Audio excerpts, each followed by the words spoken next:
হঠাৎ তাকে ছেড়ে দিলে কেন? আল্লাহর ভয়ে। কারণ বিয়ের আগে কোনো পুরুষ এবং নারীর মধ্যে সম্পর্ক রাখা বা অবৈধ প্রেম থাকা হারাম। আরে সম্পর্ক হবে কেন? তোমরা তো জাস্ট কথাই বলতে, জাস্ট শুধু চ্যাট করতে, কোথাও তো একসাথে ঘুরতেও যেতে না। কিন্তু হাদিসে এসেছে, যখন কোনো পরপুরুষ আর পরনারী একান্তে মিলিত হয়, তখন সেখানে তৃতীয় জন হিসেবে শয়তান থাকে। আর তাছাড়া কুরআনে সূরা বনী ইসরাঈলের 32 নম্বর আয়াতে আল্লাহ বলেন, জিনের কাছেও যেও না, ওটা অত্যন্ত খারাপ কাজ এবং খুবই জঘন্য পাপ। কিন্তু যতদূর জানি সে তো দিনদার, আর তুমিও জানা মতে সে কখনো তোমাকে খারাপ কাজে উৎসাহ দিত না, বরং তোমাকে আরো খারাপ কাজ থেকে দূরে থাকতে বলতো। হ্যাঁ, তা সত্যি, কিন্তু হারামে জড়িয়ে থাকলে কেউ দিনদার থাকে না।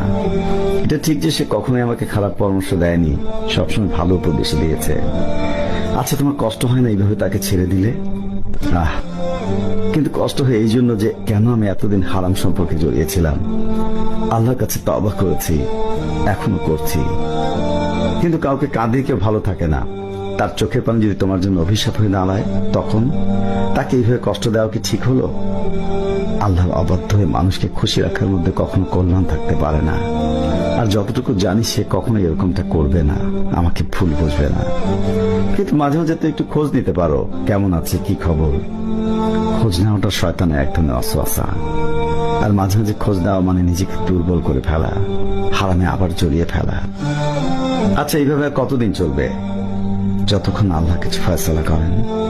সূরা ইউনূসের 109 নম্বর আয়াতে আল্লাহ বলেন, হে নবী, তোমার কাছে ওহীর মাধ্যমে যে হেদায়েত পাঠানো হচ্ছে তুমি তার অনুসরণ করো, আর আল্লাহ ফয়সালা দান করা পর্যন্ত সবর করো, এবং তিনি সবচেয়ে ভালো ফয়সালাকারী। অর্থাৎ আমি সবর করবো যতক্ষণ না আল্লাহ কিছু ফয়সালা করছেন। কিন্তু এইভাবে কোন রকম যোগাযোগ না রেখে যদি সে তোমাকে ভুলে যায়, যাক, কারণ এখানে তার থেকে আল্লাহর ভালোবাসা আমার কাছে অধিক প্রিয়। কোন রকম যোগাযোগ নেই, এইভাবে চলতে থাকলে যদি তাকে চিরদিনের জন্য হারিয়ে ফেলো, আল্লাহ ভাগ্যে রাখলে বিয়ে হবে। আর যোগাযোগ রাখলেই যে বিয়ে হবে তার কি নিশ্চয়তা আছে? আস্তাগফিরুল্লাহ। হারাম সম্পর্কগুলো এভাবে একদিন শেষ হয়ে যাবে। আফসোস যারা এখন এই সম্পর্কে জড়িয়ে আছে। কি হবে সেদিন? এই প্রিয়জনটা কি পাশে থাকবে আল্লাহর সামনে? না, অসম্ভব। হারাম কখনোই জাহান্নাম থেকে বাঁচাতে পারবে না, যতক্ষণ না সে তওবা করে ফিরে আসে। ফিরে এসো আপন রবের কাছে। প্রেম নয়, বিয়ে করুন, আল্লাহর সন্তুষ্টি লাভ করুন।